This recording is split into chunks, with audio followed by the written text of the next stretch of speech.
நேற்று சொன்னதன் அடிப்படையில் நடந்த கூட்டத்தின் அடிப்படையில் வேண்டுகோள் கொடுக்குறோம்னு சொன்னோம். அதை கொடுத்துட்டோம். இப்போ பியூஷ் கோயல்ஜி வருவதனால் அவங்க விமான நிலையத்துக்கு போயிட்டு இருக்காங்க. அதுக்கப்புறம் தொடர்ந்து பேசிக்கிறேன். ரொம்ப நன்றி. பார்த்துக்கணும். வணக்கம். இல்லை, இன்னைக்கு நான் கோயம்புத்தூர் போயிட்டு இருக்கேன். திரும்பி சந்திச்சுக்கோ, கூப்பிட்டா போய் சந்திச்சுக்கோ.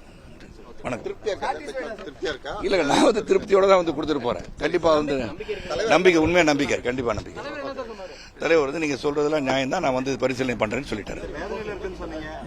இல்ல, ஆதங்கம் இருக்குன்னு சொன்னேன். நீங்க தவறா சொல்றீங்க. அந்த ஆதங்கம்ன்றது சொல்லியாச்சு. அந்த ஆதங்கத்துக்கு நிவர்த்தி கிடைக்கும் நம்பிக்கை எனக்கு இருக்கு. நேற்று சொன்னதன் அடிப்படையில் நடந்த கூட்டத்தின் அடிப்படையில் வேண்டுகோள் கொடுக்குறோம்னு சொன்னோம். அதை கொடுத்துட்டோம். இப்போ பியூஷ் கோயல்ஜி வருவதனால் அவங்க விமான நிலையத்துக்கு போயிட்டு இருக்காங்க. அதுக்கப்புறம் தொடர்ந்து பேசிக்கிறேன். ரொம்ப நன்றி. பார்த்துக்கணும். வணக்கம். இல்லை, இன்னைக்கு நான் கோயம்புத்தூர் போயிட்டு இருக்கேன். திரும்பி சந்திச்சுக்கோ, கூப்பிட்டா போய் சந்திச்சுக்கோ. வணக்கம். இல்ல, நான் திருப்தியோட தான் கொடுத்துட்டு போறேன். கண்டிப்பா நம்பிக்கை, உண்மையா நம்பிக்கை, கண்டிப்பா நம்பிக்கை. தலைவர் நீங்க சொல்றதெல்லாம் நியாயம் தான். நான் பரிசீலனை பண்றேன்னு சொல்லிட்டாரு. இல்ல, ஆதங்கம் இருக்குன்னு சொன்னேன். நீங்க தவறா சொல்றீங்க. அந்த ஆதங்கம்ன்றது சொல்லியாச்சு. அந்த ஆதங்கத்துக்கு நிவர்த்தி கிடைக்கும் நம்பிக்கை எனக்கு இருக்கு.